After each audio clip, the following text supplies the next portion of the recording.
Welcome to my podcast, Today's Dream, Tomorrow's Reality. My name is Vicki Poole. I'm a master transformational coach and hypnotist specializing in habit change. And this podcast is sponsored by the Enlightened Peach. And it's all about embracing our mosaic life. And some of you may ask, what is a mosaic life anyway? Well, it is recognizing that all the pieces of our life, the good, the bad, the indifferent, have all come together to make us who we are. Change any one thing, and we are different. With that in mind, I invite you to embrace your perceived imperfections and celebrate who you are.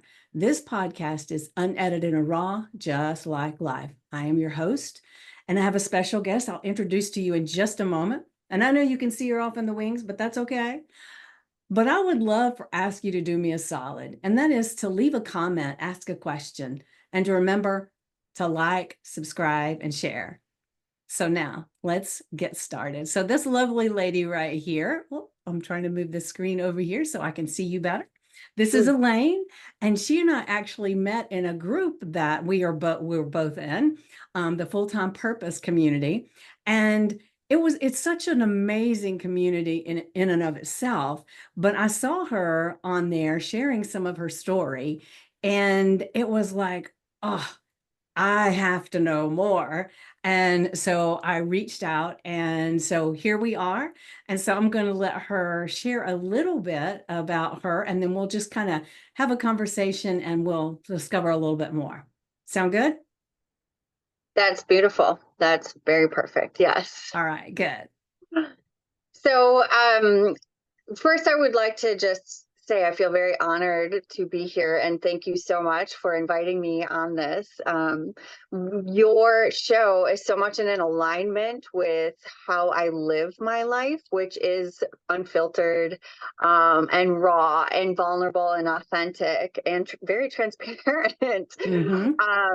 And I love that you don't edit this as well, because like you said, it is how life is. And I trust the divine flow that comes and speaks through the pauses, through the, you know, perceived mess ups or Right. mistakes. Yeah.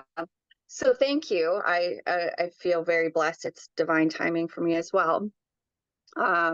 So I have always been one to share very openly and vulnerably, because I've had an extensive background in so much like trauma and addiction. And I kind of,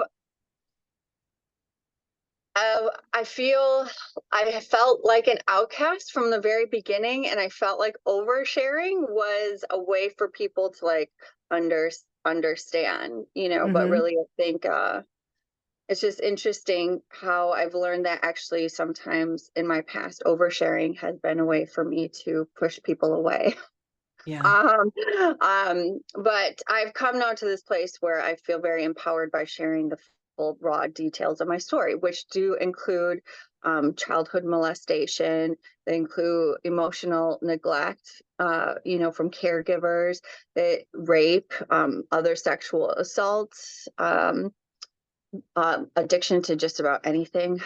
And I've used those situations in my life through some of those most oppressive themes. I have learned to find my empowerment through that, and sharing and telling it in such a raw and vulnerable state is what I've seen inspire others to begin to learn how to share their story, and really like Yeah. my saying, like your truth transforms others, because when one person stands fearlessly to share those things that were swept under the rug before, it really allows for the boundaries to be dissolved and for us to see that we're all like in this experience together, and we all have our own unique pain points that create the way that we move about in the world. So, so yes, it's kind of like what I have learned to do. I is really just speaking my truth Yeah. through life and like you had saw on my post, just like empowering others through those very ugly moments that we have in life, because the human mess is just that, we perceive those messy moments as bad when it's not. They're experiences. For me, they've been experiences to bring me closer to my divinity and the essence of all that is. Yeah, perfect. Well, let me get back to one thing real quick. When you said you were glad that I didn't edit and everything, the main reason I don't edit is because I started my podcast because I felt like I had filtered my voice my whole life, depending on who I was in front of. One of those things that you learn as a child that, these people will let you be funny. These people will let you be, and you just learn how to mold yourself into any situation, right? Yes. And I recognized that I was still doing that as an adult.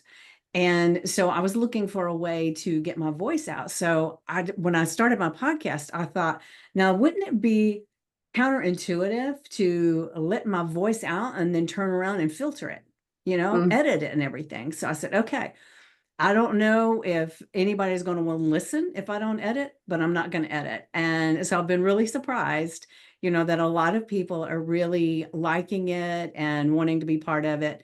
And part of it is because of that. It gives you that ability to just speak, and nobody's going to take any of your words out. Nobody's even going to take the ums out, It's Mm-hmm. just your story is your story. And that's what I love so much about this podcast that I've created, the Today's Dream, Tomorrow's Reality. And another thing is that, I loved as you were saying those things, I could hear some of the stuff that I talk about all the time. Because one of the things, I have a group on Facebook, the Stand Up and Stand Out community. And what I tell them all the time is that, like I say in my intro, anything that we've done, if we take it away, then we're different people, because we Mm-hmm. need that experience to help us grow and become who we are. And the other thing is that I tell my group, any of those situations that you ever think, oh my gosh, if that hadn't happened, I would be here, or I wish that hadn't happened, or anything. I said the best thing you can do is step back and then see what was the lesson I needed to learn. Mm-hmm. Because if you don't learn that lesson, you're going to be repeating it, right? Absolutely. Yeah, yeah. Absolutely. So I got a question for you. I know you said that you had some abuse when you were really young. So do you remember what age that started? Yes. So 5. 5? Yes. And I'm currently writing my memoir, which is Okay. on Amazon Vella, actually. So I'm doing it. Um, Amazon Vella is actually like a short story form of, so like you can put out an episode a week or an episode. I Okay. don't have to like wait and publish it all, because so anyways, I have my memoir up, and I'm writing about this currently. Okay. So it's fresh in your mind. Yes, it is.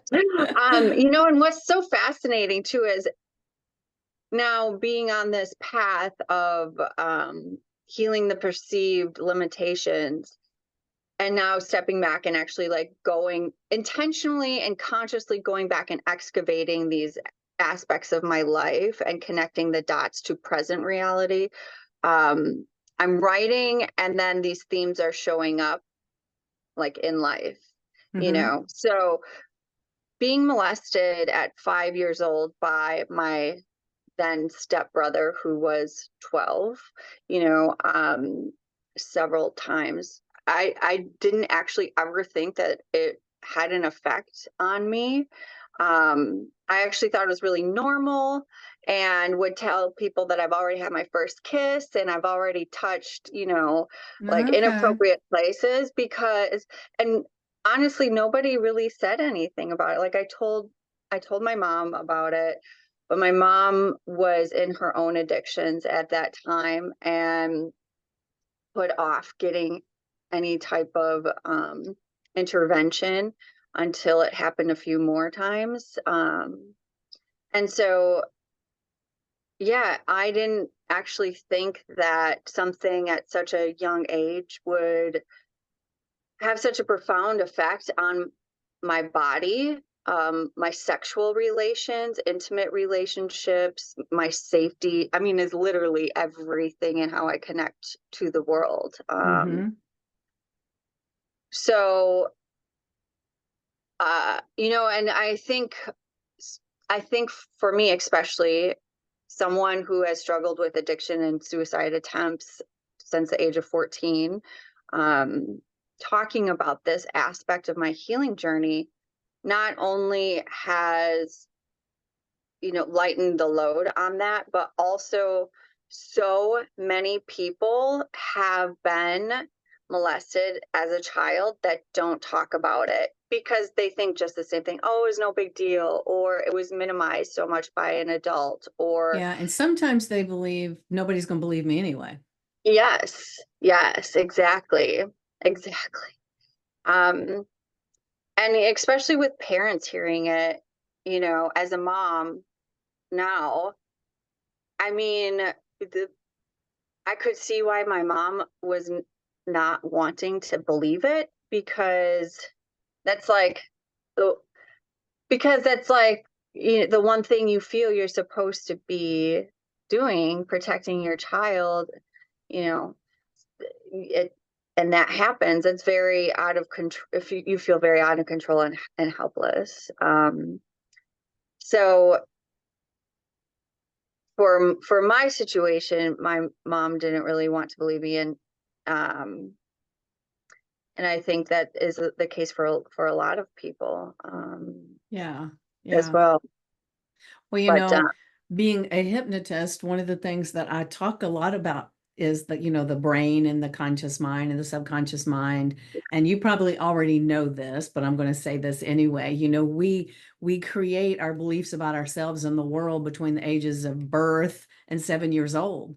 All yeah, of that time, we are an amazing sponge for anything anybody tells us or does to us.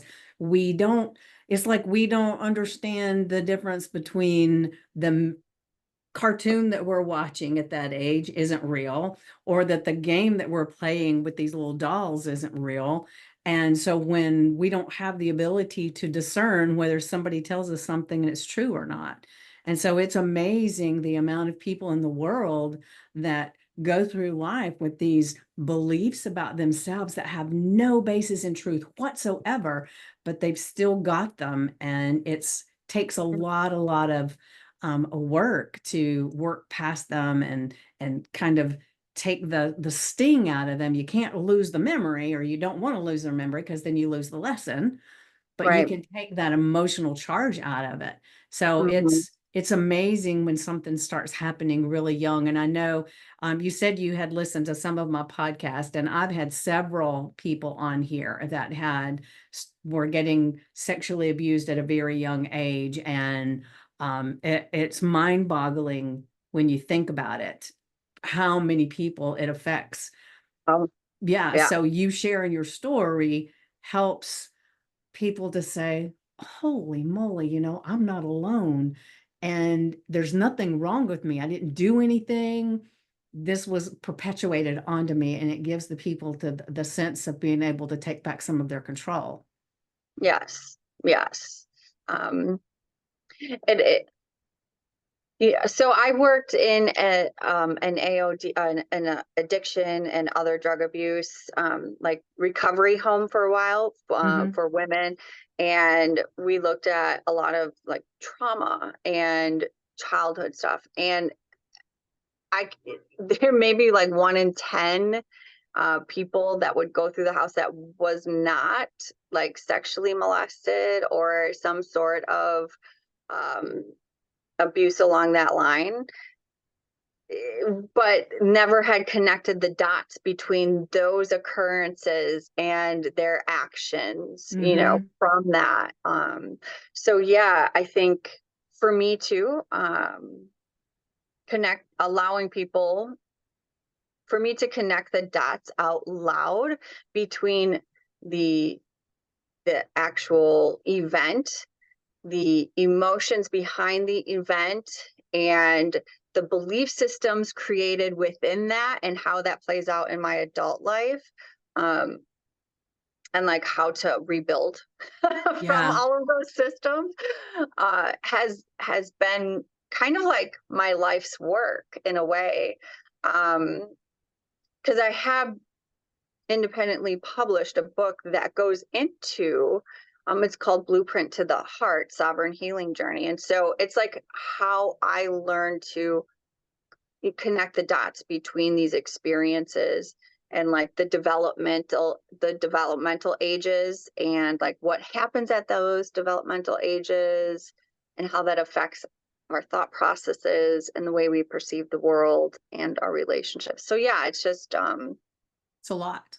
it is Yeah, yeah. it's Well, let me very ask layered. you, Yeah. so you've been connecting these dots, and so what is it, blah, blah, blah, blah. Talk about not editing, right? Yeah. What is it about that experience that how do you recognize the delay thing you were saying of the developmental delays? So how did it affect you so that you can see those developmental delays? I don't even know if I'm asking the question correctly, but So if I'm um developmental delays, what could you expand, like are you what do you mean by that? Like how well, has that affected the way that yeah, because you said that you were connecting the dots and that there were developmental delays that were affected oh by all that. so I would say that I wouldn't know if they would be delays as much as fragmented pieces. So Yeah. meaning, so when people, what I have noticed within myself, right? People at the age of 5 or 6 don't go chasing, like, as a little girl, I was chasing boys and trying to kiss them at the age of like 5 and 6, and like really overstepping my boundaries. And not knowing how to be in a relationship, because that's kind of my whole life. I would chase everything and everyone, because I was afraid of, I mean, there was so much because I never felt taken care of. So I felt like I had to go and get these things myself, and I had to Mm-hmm. go get my own needs met myself in a way that I only knew how. Right. So it was like emotionally stunted, you Yeah. know. Okay. That makes sense. Yeah. So which is, and I've been in the 12-step programs since the age of like 14, actually. And so So what were you addicted to at 14? alcohol. Okay. So my grandma, who was like my main caretaker, she got diagnosed with lung cancer, and we wound up taking care of her in our home. And her death spun me into the spiral. I mean, I was already exposed. My mom, my biological father, my grandparents on both sides of I mean, I come from a long line of addiction, like in alcoholism. So I grew up knowing that my chances of not being addicted were very slim, which, well, I have different thoughts on that anyways, but the environment that I had perpetuated that anyways. Mm-hmm. Um, so yeah, I started drinking. I mean, I started smoking cigarettes at 12, which led to smoking, pot at like in 7th grade, and then drinking obscene amounts. And then an almost successful suicide attempt at 14, which the suicide attempt is really what brought me to, well, forced me into treatment and AA. Mm-hmm. My mom was also she stopped drinking when I was 10 years old. So she was familiar with AA, and that's why I was then put in the rooms of Alcoholics Anonymous at 15. So Yeah. So When you were 5, you were sexually abused by your stepbrother. So you said that went on for a couple of years. Did I hear you right? No, so I don't.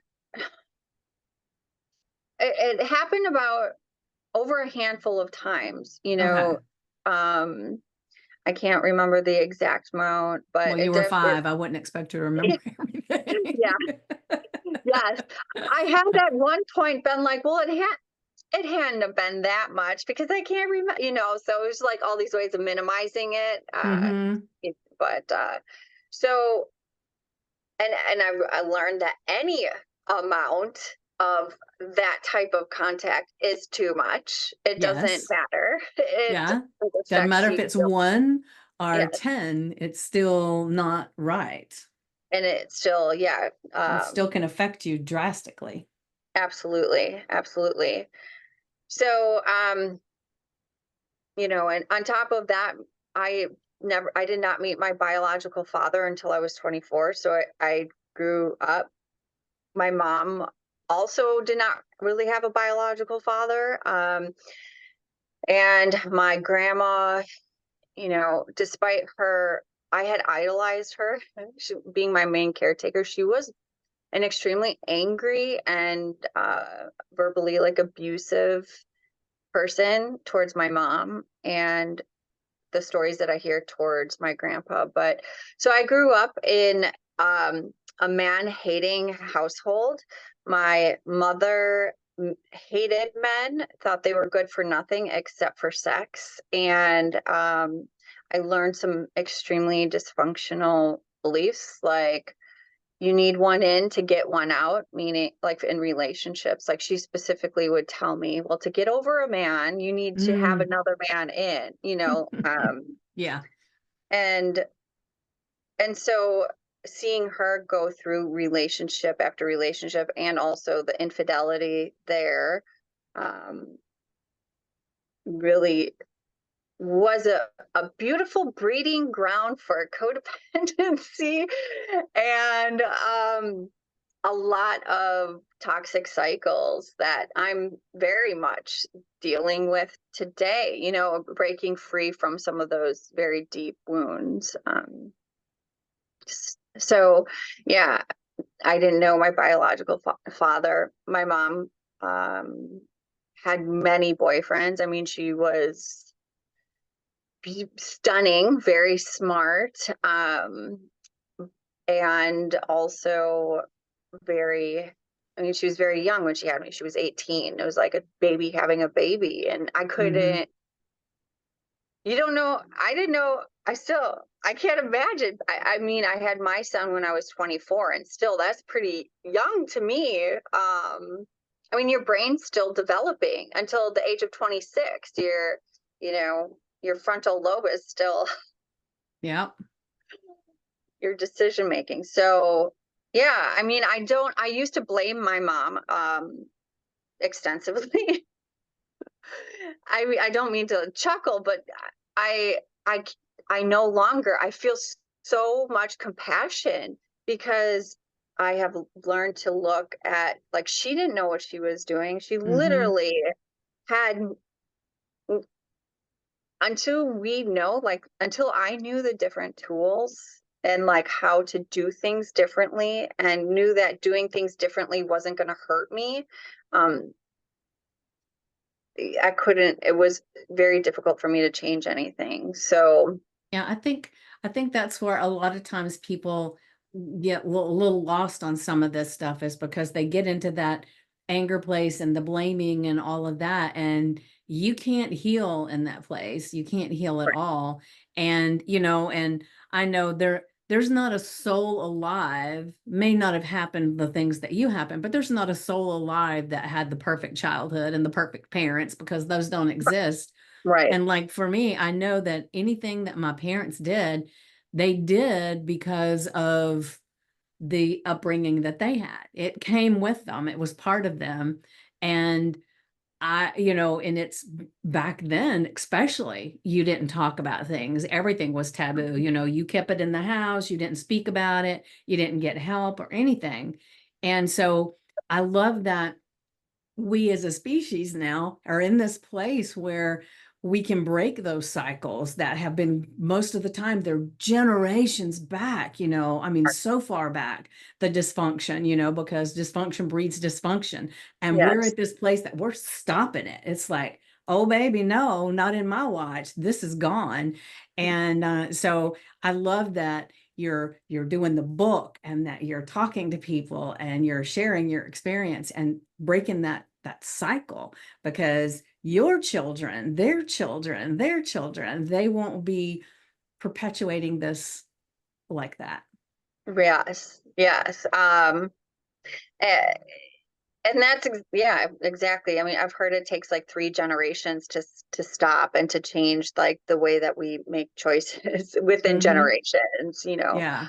Um, and I really find it so fascinating, the whole physiological and physical development that happens from experiences and how that shapes us and our belief systems as well. So I'm thinking of like, so my grandma, and 3 generations back was World War II for me, Mm-hmm. like, and yeah, war, it was about survival. Emotions were that meant you would get killed, like if you stopped to like feel your emotions or whatever Right. that meant. It wasn't acceptable, because you were literally fighting to live at that point. And so those are the belief systems that I'm working on breaking through. And that's exactly, I go into great detail in my book on the historical events that happen, and like placing ourselves in other people's shoes at that time. Like, what would that have felt like? How would you have reacted? Because all of us, oh, I feel so much so that the storytelling, like we're doing now, is how we are able to actually empathize and connect the dots, and be able to be Mm-hmm. like, oh, yeah, I didn't think of it that way. Or, oh, I can't imagine what that's like. So, Yeah. Have you ever heard the study about the monkeys and how they were able to instill a fear in the monkeys and have them it go for generations? I don't, I'm no, not off the Okay. top of my Well, head. I Yeah. wish I could remember the exact information, but I just remember the gist of it because I thought it was so profound. The scientists had these monkeys, and they had them in like this enclosure, and then they had like a tree there, and then they had bananas at the top of the tree. Mm, And I believe it was bananas anyway. So they had this thing where they would try to be going up to get the bananas. And so mm, they would shock them, and I could be a little off on that, but I will tell it's the same thing. But they would but shock them, and so they got where they wouldn't go and get them anymore, right? And so they would only get the bananas that people would feed them. They would not go get them. And mm, even as these monkeys were doing this, they would bring in new monkeys and put them in there with them, and those new monkeys would go with what those monkeys did, and they wouldn't go up there either. But then the interesting thing happened was that they kept watching these monkeys over time, and for 2 generations the monkeys were afraid to go up this thing. So mm, it was instilled in their DNA at that point, to where they passed that on.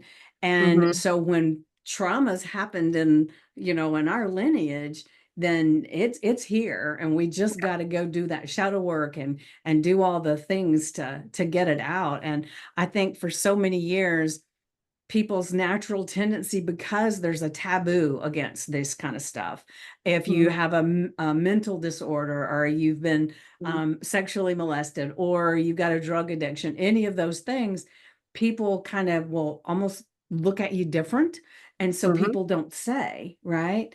And so then that keeps that stuff stuck in your DNA, and you can't get it out. Yeah. And so to me, that monkey experiment was just profound to me, because you can logically think that, okay, you know, this happened to my parents, they passed it on to me. But to think that for generations that could keep going if we didn't stop it, it's profound to me. Yes. Yes. And that's essentially what I wound up like studying for years was epigenetics. Oh yeah, I And love and epigenetics. I Yeah. know, yeah, yes. So, and learning how the genes express itself and the adaptation of that, Mm-hmm. and also studying a lot of, yeah, I mean, like the generational trauma and how that's passed down, and how there was this study with Holocaust survivors. And there's, the book, It Didn't Start With You by Mark Wolin Mm-hmm. is such that was such a profound book for me, because it went into so many of the cases that he as a therapist experienced, where you know these people were unknowingly afraid of things, the cold or this heat, or whatever the situation was, but could trace it back to like their aunts or to their grandfather or whatnot. And I was like, this is why it makes so much sense. It Mm-hmm. like, Yeah. and a lot of people are like, oh, you overthink things, like, Right. and it's like, wait, no, because this is actually dissolved. When I started to learn these things, it dissolved so much of Yeah. the attachment that I had to the narrative of it, which allows me to share more openly, to understand that I'm Yeah. not the And no, narrative. you're not married to it for the rest of your Yes, life. So yes, I love what you were just saying, because it's like anybody that has this phobia that they don't know where the hell they got it. People have yes. phobias of going across bridges or touching certain things or whatever. It comes from somewhere, and it's just okay, take it as it is. Like, this is what I got, now what? And Right. move forward and do the things to get it out of your space, right? Mm-hmm.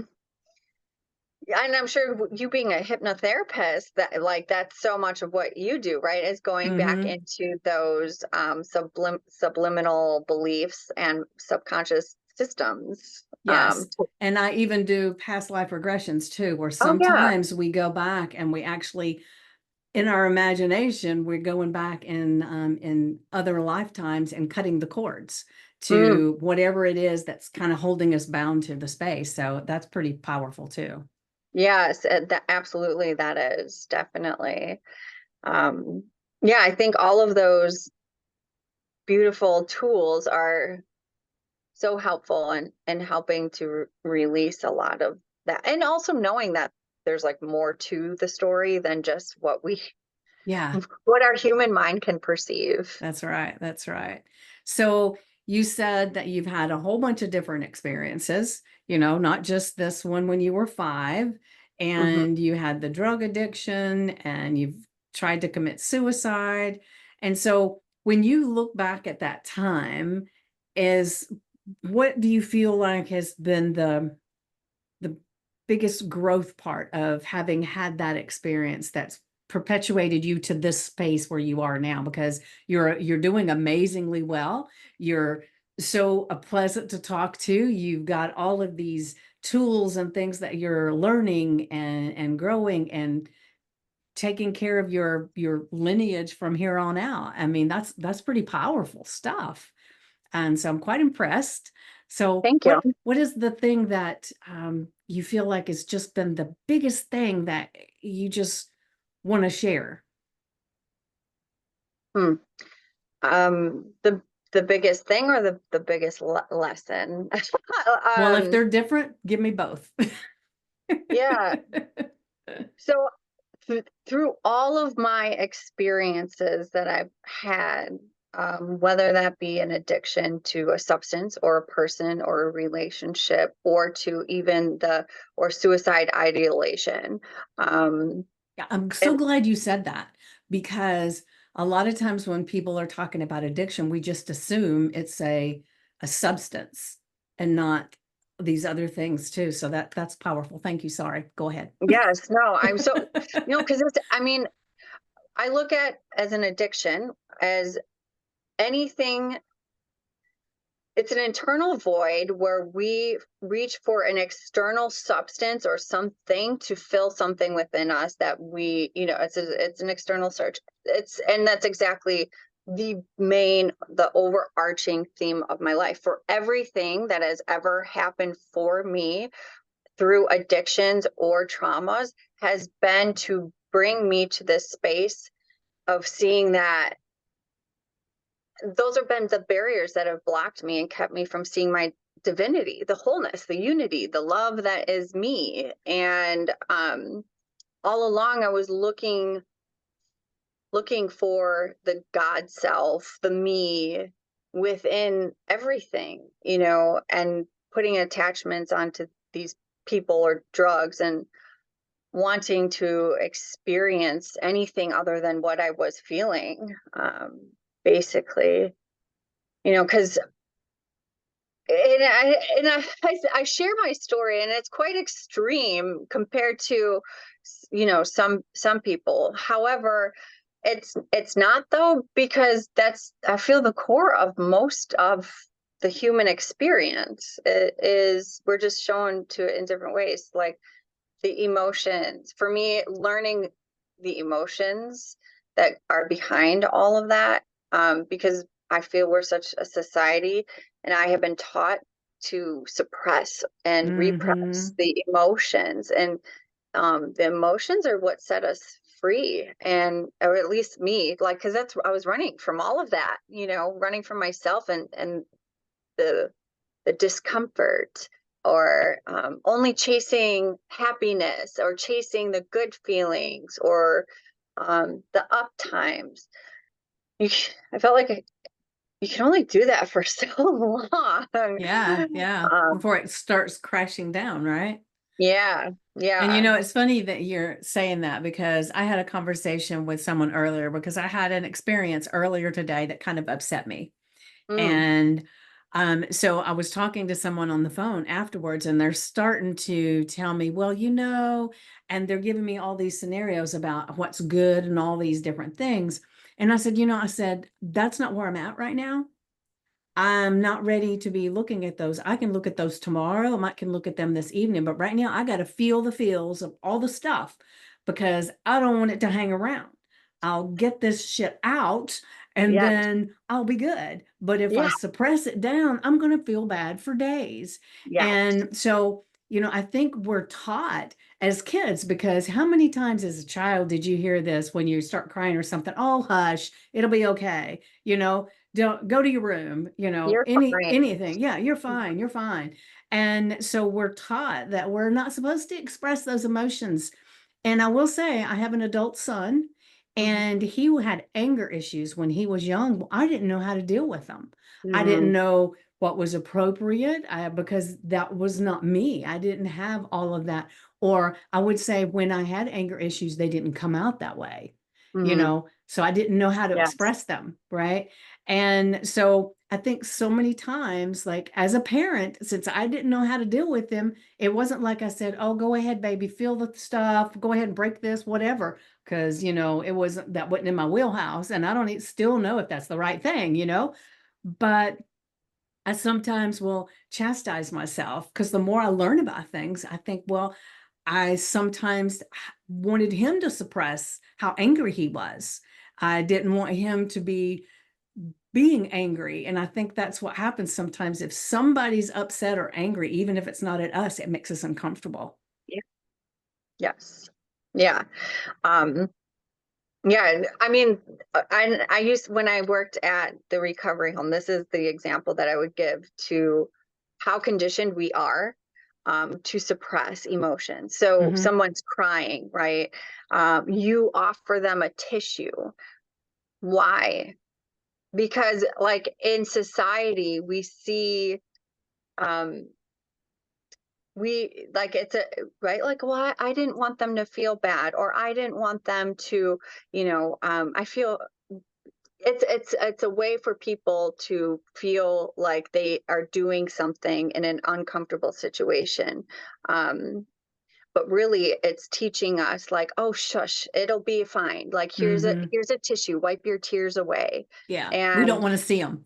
Right. Yeah. Or don't mess your makeup up, or whatever that is, which it's not a bad thing. It's just bringing the awareness to the belief behind why we do that, Mm-hmm. because I've had to learn to be like, no, let it come out. And the uncomfortability, or being uncomfortable in someone else's pain, bearing witness to that, is the healing part. Like, we don't have to fix anything, but just to like allow the Yeah. emotion to just be. And Yeah. That's a process though, right? oh Yeah. yeah, that's like, I will say oh there's many times something happens and I'm wiping the tears and I'm stuffing it down, but yeah, sometimes it's like, let that fly, let it fly, yeah. let it fly. Absolutely. Again, yeah, it's not, and just bringing the awareness to the belief behind of like the autopilot behind it, Yeah. because it's not, no, there's nothing wrong with that at all. We want to comfort people naturally. Mm-hmm. We want to be comforted naturally. Um, Yet that has allowed us to not want to feel discomfort. Yeah. I have got where a lot of times when I get into one of those emotional states, if there's someone close to me, I'll just ask them, can I just have a hug? All I need is a Yeah. hug and I'll be fine. And then I'll go on about doing all of my working through it and everything. But sometimes you just need somebody to say, baby, it's going to be okay. Yes. And I've shared many times with people, but I have a picture of myself at 5 years old on the wall in my bedroom. And I talk to that Mm, 5 year old me all the time. And I tell her the thing that I always wanted to hear as a young child and even growing up was, it's going to be okay. Doesn't yeah. matter what's going on, it's going to be okay. And I think doing a lot of this work helps us to do that for ourselves, right? So we're not looking for someone else to do it for us. Yes. Yeah. Yes. So Um, did you share your thing or did we get off track? I'm like, from what? I don't know. You were going to share the thing that was the biggest thing, Oh, the yeah. biggest. It was, no, that's all part of it. That's Okay. definitely all part of it. I mean, everything's connected. So it's totally, because it comes back to exactly what you were saying. Is like Yeah. that, I'm being my um the autonomy that happens when I can meet my own needs and know what I need, versus, looking to externally do that. That Hmm. I can do that, and I don't have the attachment to the needing of someone else to give that to me. So that's Yeah. the overarching thing Yeah. of my existence, I feel. I just had so many different roads to understand that in many different layers. Yeah. So you're that drawing that you see sometimes it says this is what I thought life would be like, and then it has this other one where it says and this was what life was, and it has the lines that just go all over the place. And don't you Yes. feel like that's the way most of us are? We've got this idea of how we feel like things are supposed to go. Even as an adult, I'll do that sometimes. Yeah. Okay, I want to get to this goal. This is how I'm going to get there. And then like part of the way it's like, think again. Yeah. Yes. Yeah. And a huge part for me, because like I said at the beginning, I was raised to I mean, I never considered myself to be a go-getter, but I would always get what I wanted. Like, I would go after and get what I want, and if I never failed at that. So what do you Um, mean? Just to kind of um, explain that a little bit more. People, like, if I wanted to be in a relationship with someone, like, I would. Like, I'm not Mm-hmm. afraid to put myself out there and to, get rejected. Also, jobs, like, I'm very confident in like what I could do, what I can do. Like, I would just go out there and get it. And if things would get in my way, like, I didn't stop. I could be relentless in pursuing what I wanted, um no So do you matter the think some of consequences. that comes from as a child because all these things that were happening, you had to be in charge of you and you had to make sure that everything happened for you? I that's part of it for sure. Yeah. There's a lot of different things. Yeah, the safety and security, because I didn't think or trust that I would be given what I needed through just the allowance and the flow, Right. or Right. Because there and was then none evidently in your house, right, right? right. So, and I think too, a lot of society it teaches us to go get what we want and to overcome those obstacles rather than I'm not saying that's not it, but for me it was like, wait, the resistance is actually a rerouting, and having to learn to trust the Mm-hmm. process of no of the unknown, and that I deserve and I'm worthy of the beautiful blessings that I once was like, I have to go get, so the worthiness in trusting that I deserve those things, that they will come to me, and trusting that I will be provided those things versus So, fighting to get them. yeah. So, with all the things that you went through, at what age did you start getting this space of, I want things to be different? I'm so sick and tired of this. What do I need to do? How did you get to that place? So at 24, I was in my first inpatient treatment, and I wound up actually getting pregnant, like right right out of treatment. And after I had my son at 24, um, I mean, it's amazing what a child can do. Like, I started to recognize, like, holy shit, I did not have a normal childhood. Like, I did not. You This didn't is even not. recognize it before that? I mean, like, I knew it was like somewhat dysfunctional, but I didn't Yeah. recognize, like, wait, I would never, my child, I could never let this, do this. And like, so yeah, becoming a mom is really when all of the trauma started coming up. Now, uh, so that had led to a lot of illumination in the toxic relationship patterns, actually, with his father and my daughter. They have the same father. So, um, that relationship I'm still dealing with today. Oh, wonderful. Yes, As she it's, sings it. yeah, I know. Because I've just, it has been, uh, I, if I could put everything, like, this relationship just, oh my, it's so freaking toxic, and it's so unhealthy for me. And even with the awareness that I had fallen back into the false sense of security and safety within the relationship. But Mhm. so that relationship, I was had has been a huge catalyst and door to my healing, actually. But the awakening that I had actually was in 2017. And I was like, I'm so done. I was raped, like brutally raped. I don't Mm. remember most of it. I just remember my friends came and for to do an intervention, because I had been like drunk for a month straight. And they saw how beat up I was, and so we went to a hospital. And at that point, once I finally got the alcohol out of my system, I was like, I'm ready. Like, I want a higher love. Like, I truly want love. Um,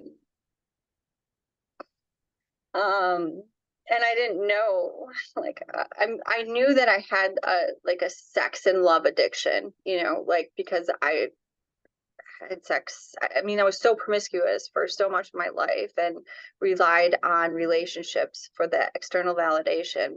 So it was at that point when I was like, I'm ready to do things differently, that I was actually brought to a place, where I could deal with the core wounds of the love and sex addiction, which then opened me up to a catalytic relationship that people may call twin flames. I don't resonate with that freaking label anymore. Like, basically, it was just another trauma bond. However, I I have used, for me, and I'm so grateful that I am one of these people, because most people stick to the label, but I have used it. It opened up to see the generations that I have for healing.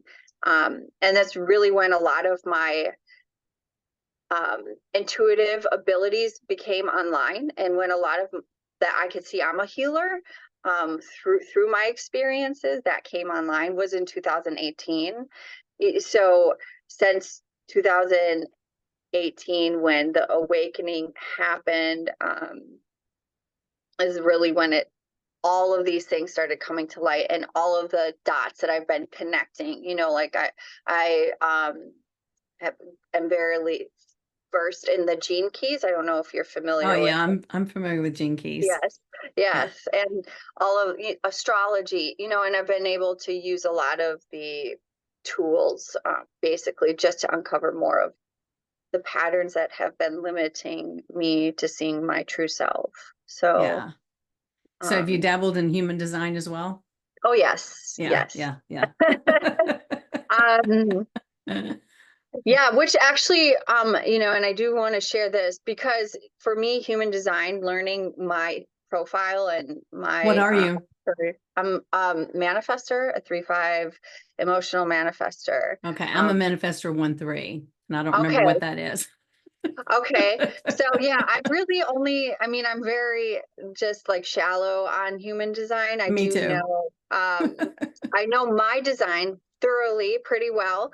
But like having as many open centers that I have, because I have 7 open centers out of the 9, which means to me, like physically, like I have to nourish myself emotionally and physically, and I cannot fit myself into that. And so since 2018, asking for that love to really come in has been love for myself. Right, right. And that's where it should start, right? Yeah, yes, that's only where it can start, Yeah, yeah.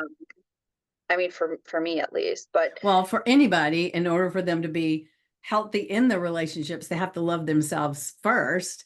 And, yes, I think a lot of times people either they don't know that because of the trauma and stuff that they've been in, their family dynamics and stuff. But man, if you can't love yourself, then you're not going to connect with a healthy love. You'll get some, but it's not going to be the healthy love that will nourish you, right?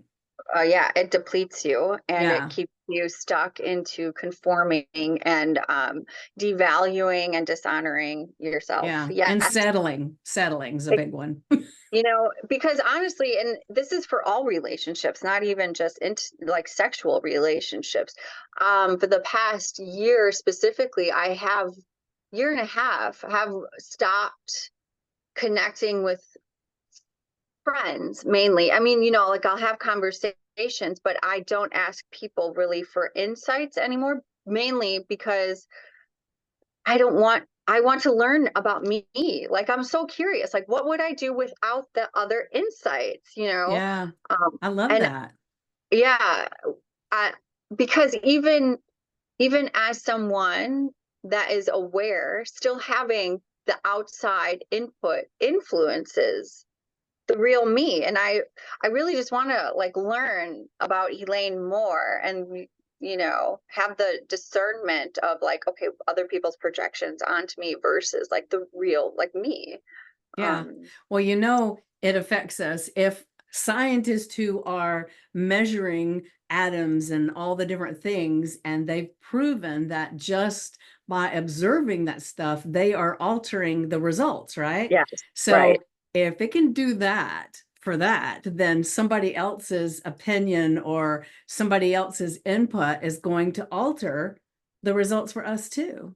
yeah, uh, yes, Yeah. absolutely. Yeah. Yeah. um, and it's just so interesting because uh, I guess life and living is the paradox of it all. Like, you don't know until you experience the other, right? The duality within allows us to see the unity of all.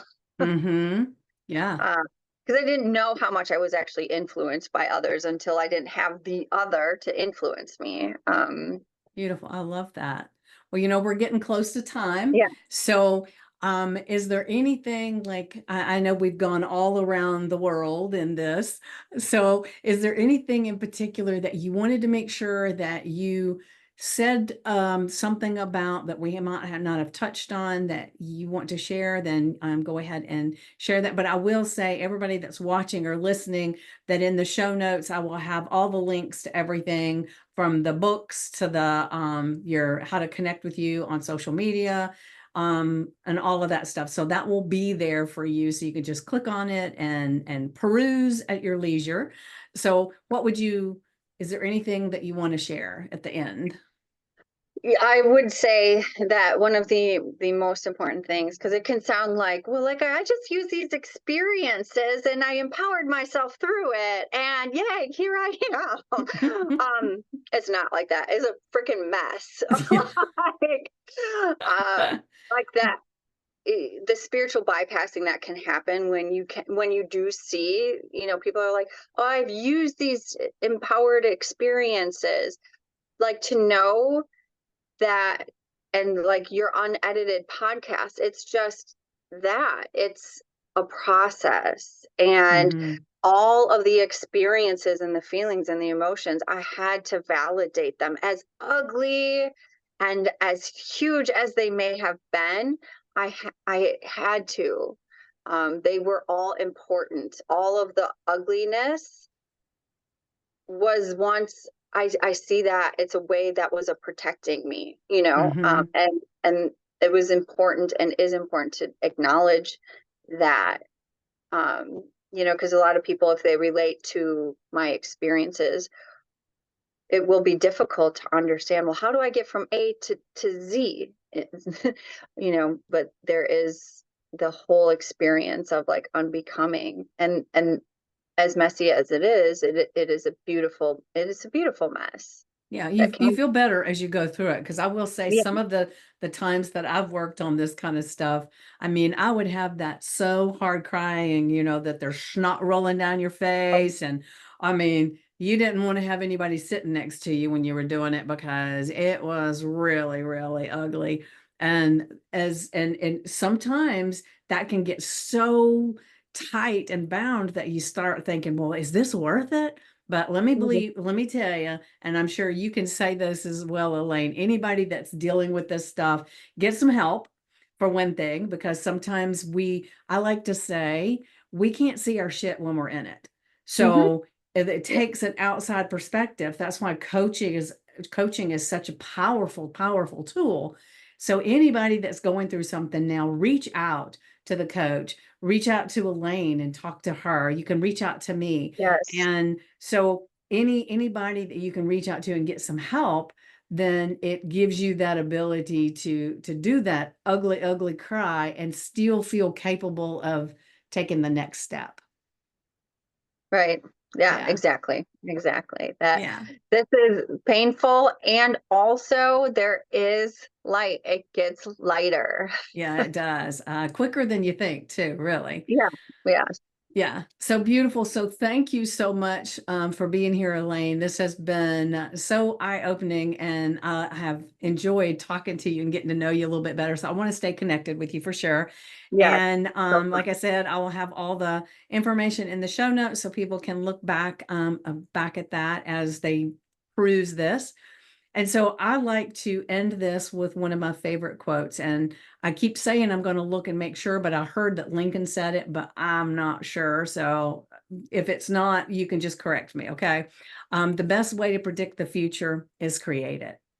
So Mm. we create it with all these amazing things that we learn and we do. And so thank you, everyone that's here. And like I said, Elaine, thank you so much for sharing your story. It's very powerful stuff. Thank you so much for having me. I feel very blessed. Thank you. Thank you. We are the blessed ones. Thank you. So, all right, everybody. I will see you on the next one. Mwah.